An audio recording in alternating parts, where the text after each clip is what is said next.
Class is in session here again in Lecture Hall Room 24/7 of the Stately Apartment Academy.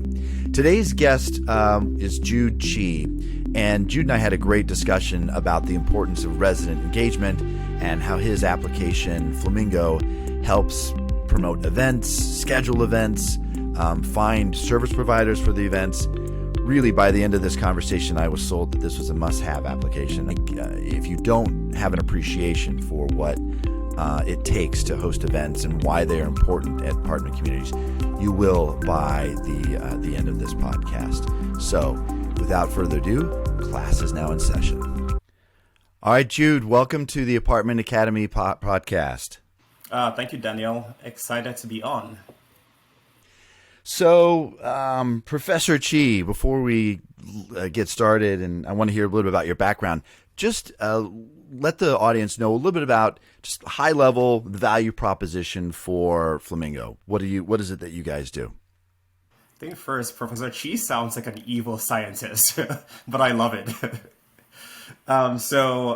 Quick intro on Flamingo. So Flamingo really exists because right now, as a resident, if you were to move into an apartment building, you might have to download one app to pay rent, another app to get package notifications, another app to sign up for events, another app to book services like house cleaners.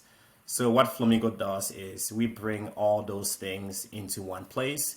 So residents only have to download one app, and that app has the property's name and logo in the App Store.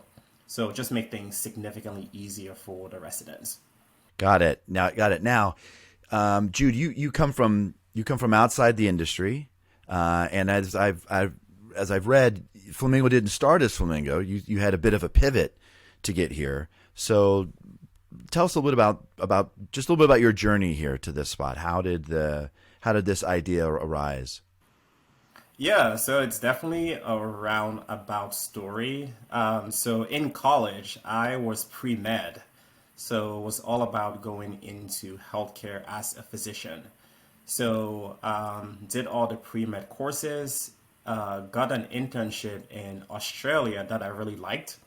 And while I was there working with neurosurgeons and really enjoyed the internship, but I also had the opportunity to see things from the business side of healthcare. So really got to see how Australia's healthcare system was laid out. And so realized that there was a much bigger opportunity to work on the business side of healthcare rather than the clinical side of healthcare. So when I came back to the US, I decided for my first job out of college, decided to go into healthcare management. So spent a few years working for a private network of oncology hospitals, which I really enjoyed. But after working in the oncology hospitals, I realized that the bigger opportunity to really make an impact was more on prevention. So decided to start a company that was focused on wellness and prevention. So that's how I first got into the apartment industry, because I realized that in order to help people stay healthy, you really have to make it very, very simple for them to stay healthy. So one of the ways to do that is to bring wellness where people live, work, and play. So hence decided to look at offices, look at apartment buildings, look at hotels, look at parks.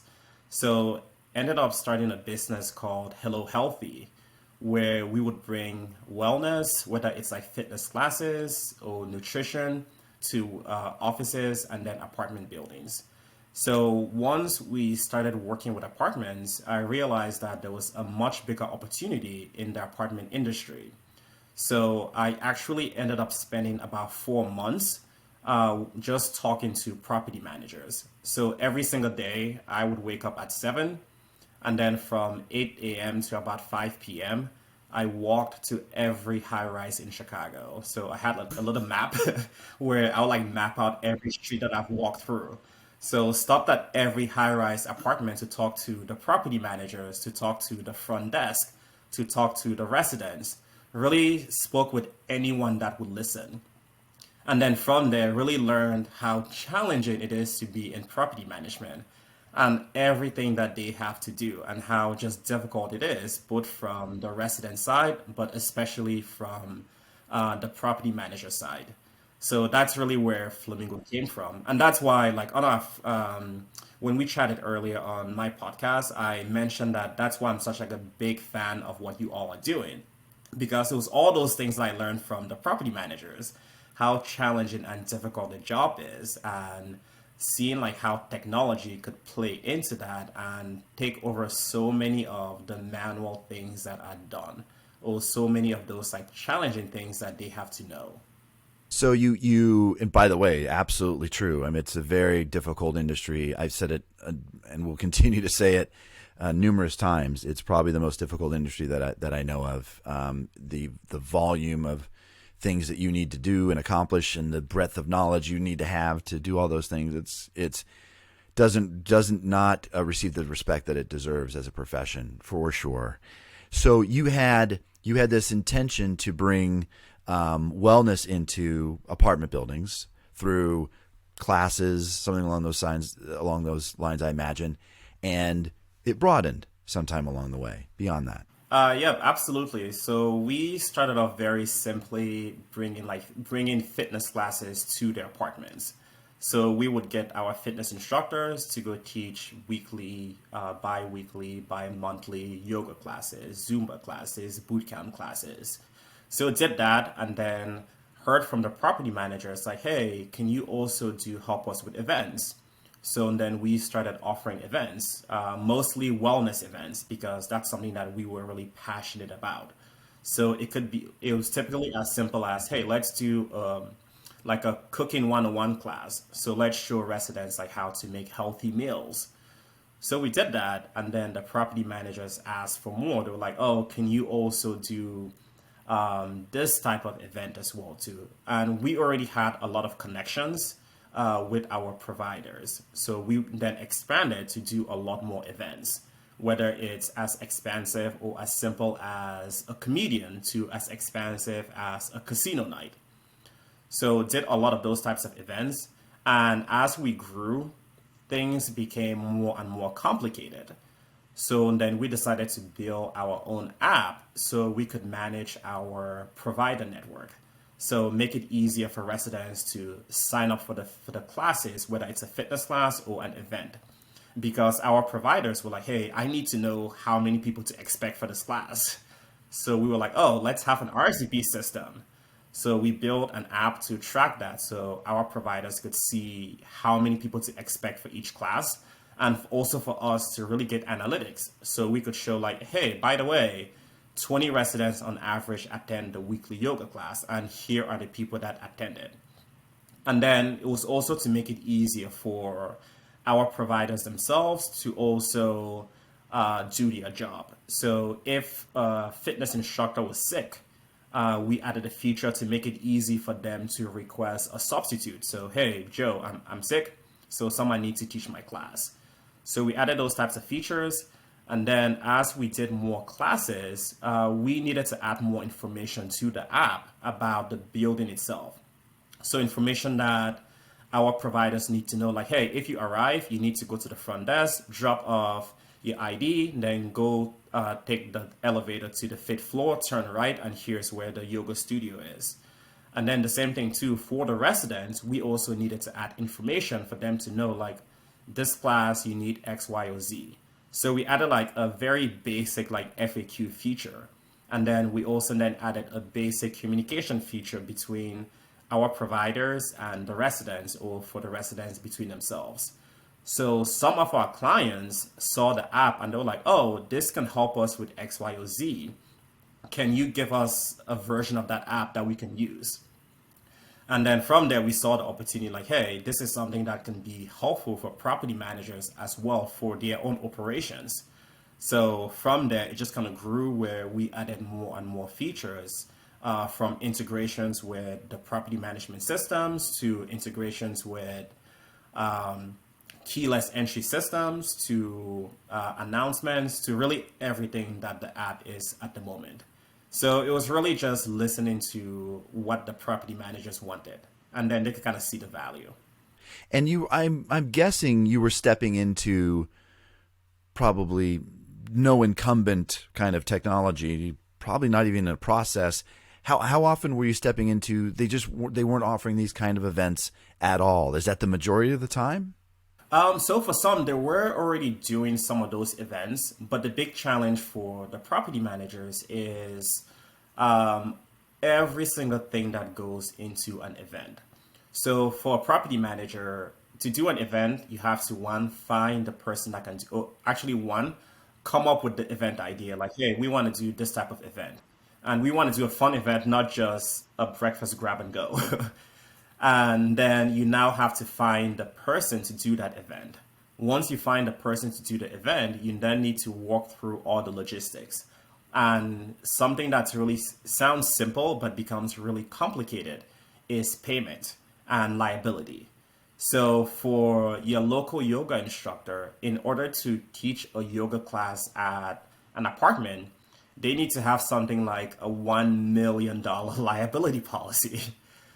And then they have to submit all of those documentation to the verifiers that all of the apartments use. It could be Compliance Depot, it could be RMIS.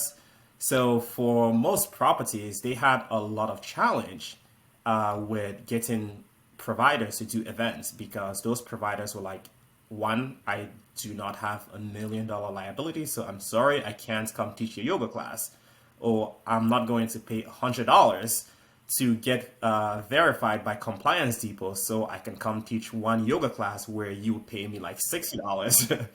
So it was a really big challenge for property managers to do events because logistically it's very, very difficult.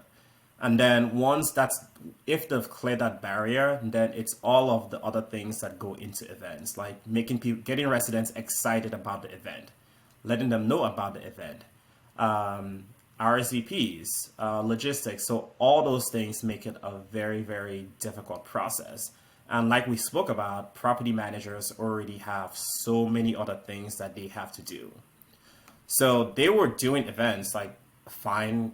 It was just that it was taking them a lot of time and a lot of effort in order to do those events.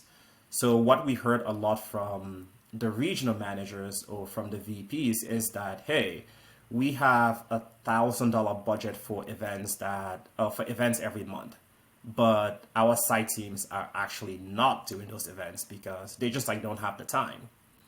So the value prop that we had was, hey, we have a marketplace where they can book events as quickly as you order an Uber. And we manage all of the logistics. Everything is pretty automated and really, really simplified. All of our providers and event hosts are already pre-vetted. And then for the management teams or the site teams, it's literally as quickly as ordering an Uber. So it just made things like significantly easier for them. And then we have a policy that covers everything. So it covers all of our providers. So all those like small logistical things I take care of. Yep. So they're sort of, I imagine they're subcontracting through you then, since they're covered under your policy. Correct. So we handle all the payments, handle all the invoicing, all of those things through our platform. Oh, how do you build that provider network? I mean, if you want to be a national app, you've got to have a national provider network. That sounds like a lot of work. So that's really where the difficulty lies. So I always say like the app side of our business is like the easiest thing because with an app, you can build technology. It's very simple. And it's like if you wanted to build Uber, like the Uber app, you can actually buy a pre-made Uber app for less than $10,000. But that's not what makes Uber valuable. What makes them really, really valuable at $1 billion company is that they have millions of drivers around the US. So if you request a ride, you get a ride in 5 minutes.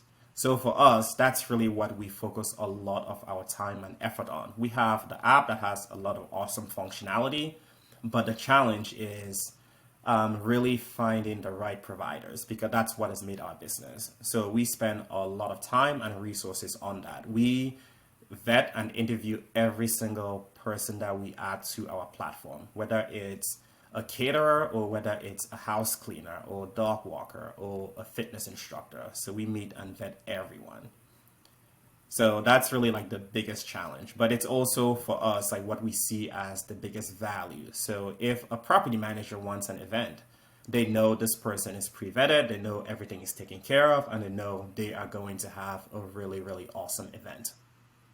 Yeah, boy, the logistics of that boggles my mind. I don't know how you pull that off. And really smart to solve the insurance part. I know from my time in property management, that was always a sticking point. I remember one time we wanted to have a week of massages, like a resident thank you week, and to find a masseuse that carried $1 million in liability. I mean, it's just they don't really exist. So solve that part.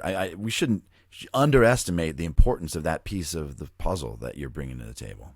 Yeah, and that was definitely a challenge as well too, because initially when we started, we're like, oh, we would have our own liability policy, and then all of our providers will also have their own policies. But like you said, most of the time they didn't really have their own policies, or they had something way less. So we couldn't subcontract through them to go at a building because it didn't meet the property's like insurance or liability requirements. So eventually we had to bring everyone under our own policy. And that's where things got a lot more, where we were like, we need to scale this and we need to recruit a lot and we need to form a lot of partnerships for this to be worth it. Right. So really clear, one-stop shop for if you want to host events at your apartment community, you have just smoothed the path to do that. Then the question becomes, why is this important? Why, what is the impact on a community once they've deployed Flamingo and they're able to start hosting these events? Yeah, so from for a lot of our customers, they know just qualitatively that hey, if we allow opportunities for our residents to interact with each other, that's going to build a much stronger sense of community.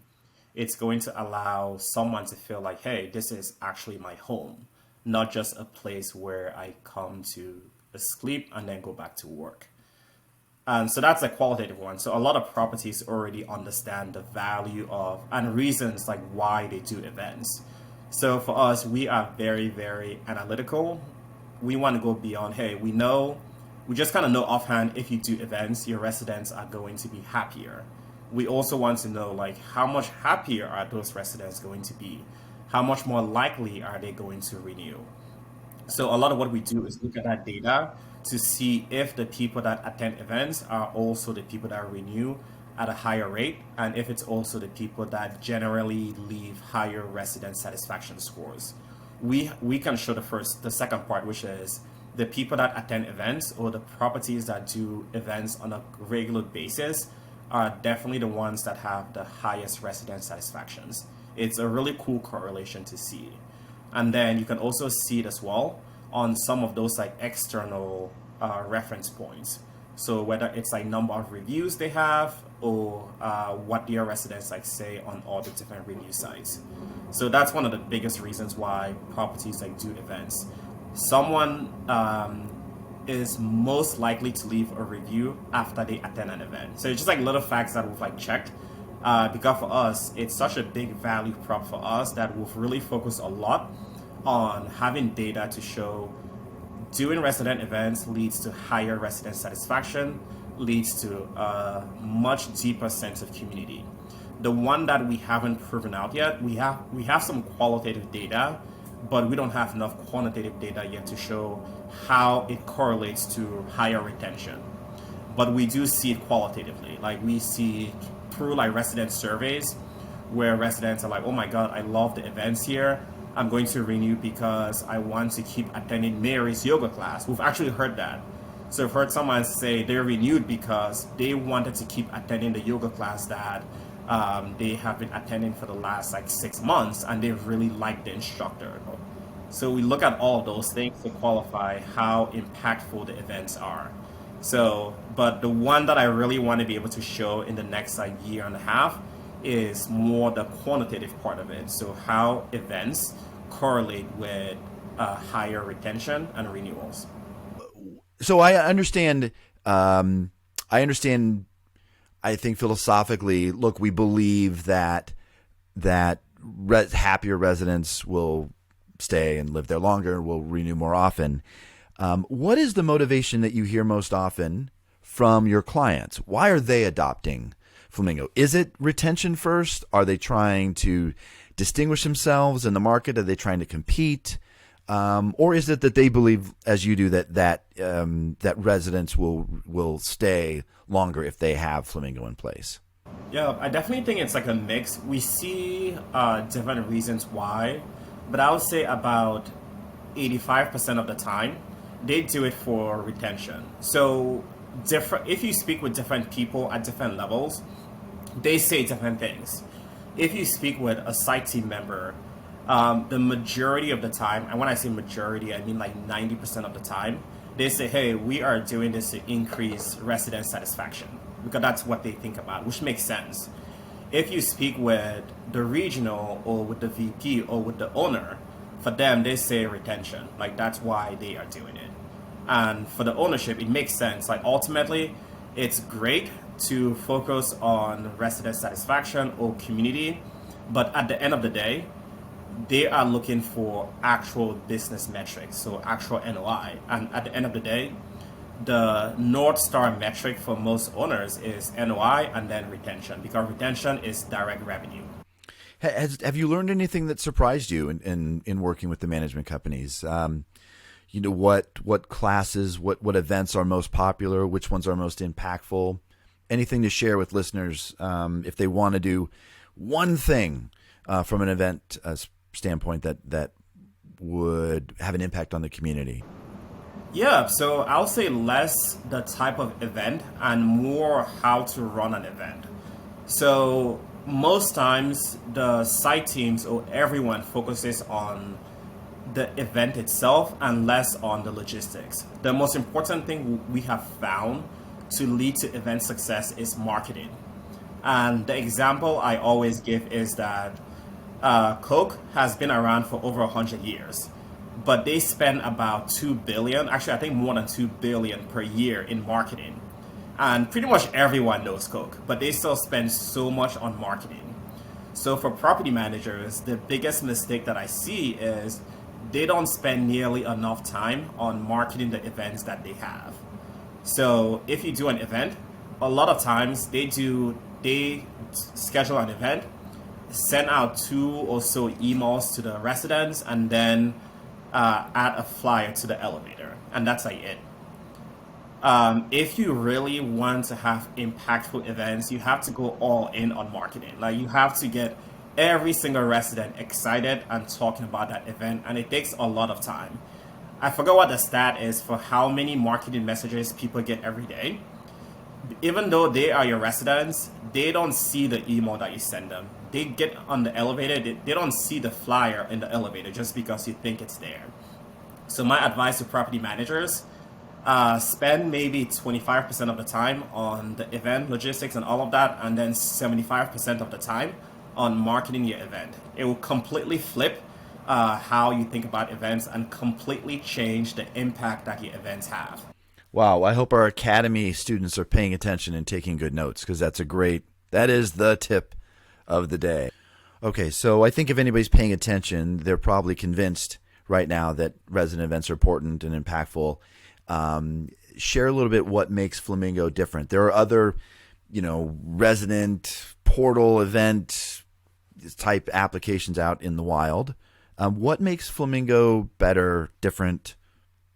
Like what I say is our focus is really on simplifying things for the residents and the site teams. So we take a very 360 perspective around everything. So we know initially from like 4 months of just talking to property managers and residents every single day. So we know what the frustrations are. We know what they like and what they don't like.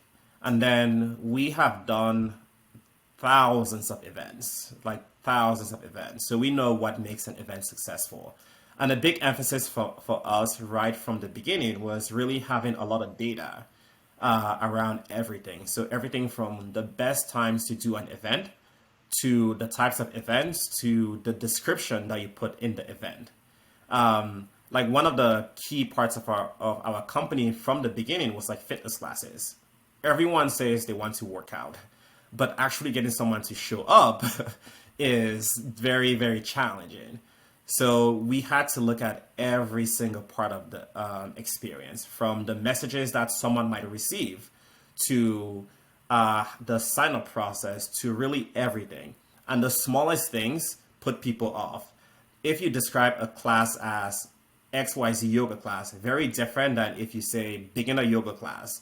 So all those things really impact how people perceive the event or the class or whatever you offer. So for us, really focus on the data and then also looking at everything else that residents need to do, which is why we decided to really build out the resident app to make it like a one-stop solution for everything else that they need, whether it's rewards, whether it's rent payment, whether it's talking to their neighbors. So bringing all those things together and making it really connected, and then making the data itself work off of each other. So attending an event is what gets someone to leave a review. So we know to prompt someone that has attended an event to leave a review. Someone that has submitted maintenance, from there we know what some of the issues they have are, and then we know additional prompts to give them. So really taking a 360 perspective, I'll say, is how we are a little bit different. Cool. And do you care to discuss your pricing model? Is this an affordable piece of software for communities? Yeah, absolutely. So there are two parts to our platform. So we have our events. So properties, it's free to create an account. They only pay for events that they decide to book. And so they can use our marketplace as inspiration for different events that they want to do in-house or that they can book directly on our platform. And then for our app, we charge per unit. So it starts at about 600 per month for the paid version. And then we have a freemium version that's completely free as well. Our free version actually replaces the typical resident portals. Anything interesting on the roadmap that you're comfortable sharing?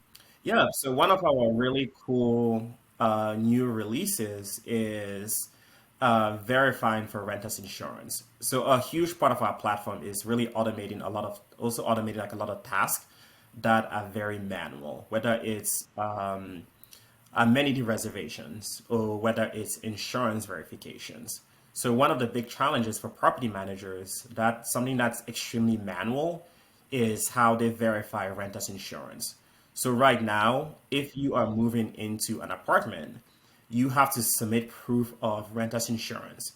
So typically you send a PDF or a screenshot of your renters insurance. A leasing agent reviews that and then marks you as having insurance and then uploads that document to the property management system. So for most properties that have like a 50% turnover, that's a lot of time spent every year on either insurance verifications or when someone renews to get the new policy that they have. So it's just a very, very manual and painful process. So we completely automate that process because we have integrated with about 95% of insurance carriers. So with these integrations, all a resident has to do is sign into their insurance provider through the Buildings and Resident app, and then that integration immediately links directly to their insurance provider, and the property managers can then see real-time resident insurance status.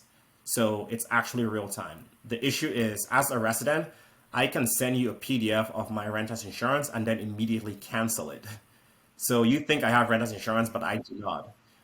With this new feature, it's real time renter's insurance. So if with your integration with the insurance companies, if they cancel their policy, you'll pick that up, and it'll be Yep, the building is alerted. Yep, the building's alerted that, hey, this person's policy is now inactive. cool. That's really important.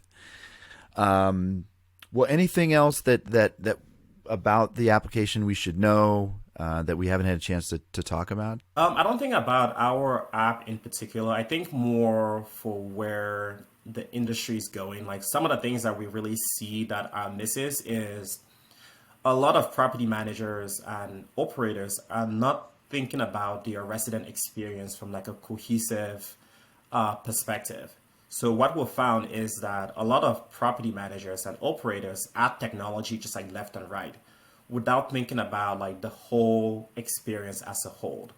So that's where you get the situation where a resident moves in and they have to download like 10 different apps, and the property managers don't realize that's a really bad experience for a resident because they have to go here for this, here for this, here for this. So what I advise operators to really think about is take a day or a week and really go through the process that a resident goes through. So go through the leasing process, tour your building, become a resident, like in quotes, become a resident, and then see all the things that as a resident you have to go through before you actually like access your home. A lot of operators will be shocked to really see how broken the process is and how painful it is for their residents. And you smooth some of that over for them. Yeah, absolutely. We smooth that. But in general, it's just something for them to always think about because this goes across the board to everything else that the residents do or need access to or experience while they are in the building. Like one of the big things in the industry right now is that a lot of operators say that residents' expectations are crazy or residents are entitled or residents are just out there.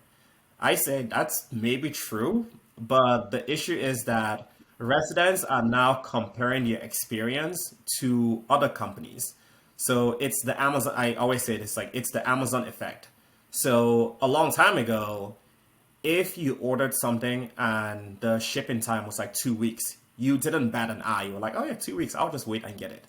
But Amazon came along and made it so that 2 days became the standard. So now if I order something online and it's like, oh, this is going to arrive in 4 days, I'm like, well, forget it. I guess I don't need this anymore. It's the same thing too. Tech companies have changed customer expectations. Companies like Uber, Facebook, Handy, all of those companies have completely changed customer expectations. So as an example, Uber recently integrated with or added a new feature where when you book a flight, you can add that flight information to your Uber. And then while you are in the air, and Uber will call a ride for you while you are like in the air so that by the time you land, your driver is like there waiting for you. And if your flight is delayed, Uber delays that flight or delays that ride as well too. So just those like small things that have become the norm for residents when they experience other platforms or other companies, they are now expecting that from property management as well too. Yeah, I totally agree.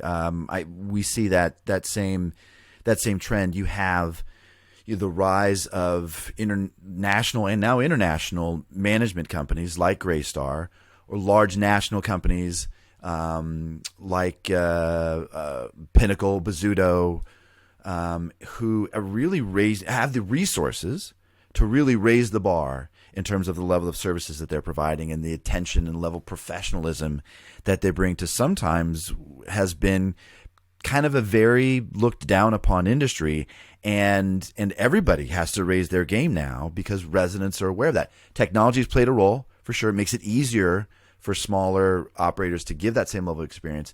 But it is if you want to compete and you want to retain residents, the bar is being raised. You're going to have to provide a better level of resident experience, and I think that is a great way to sort of put a bow on Flamingo, because imagine that's what you guys try to do. If folks want to get a hold of you, Jude, how do they find you? How can they reach out and find out more?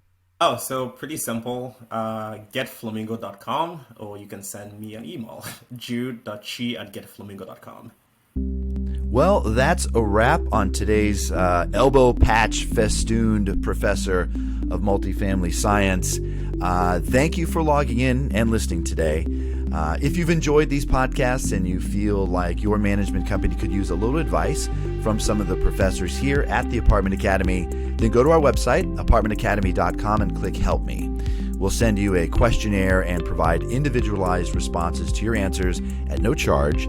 that I guarantee will offer you insights on ways you can immediately improve apartment operations. Until next time, my office hours are posted, and we'll see you on campus.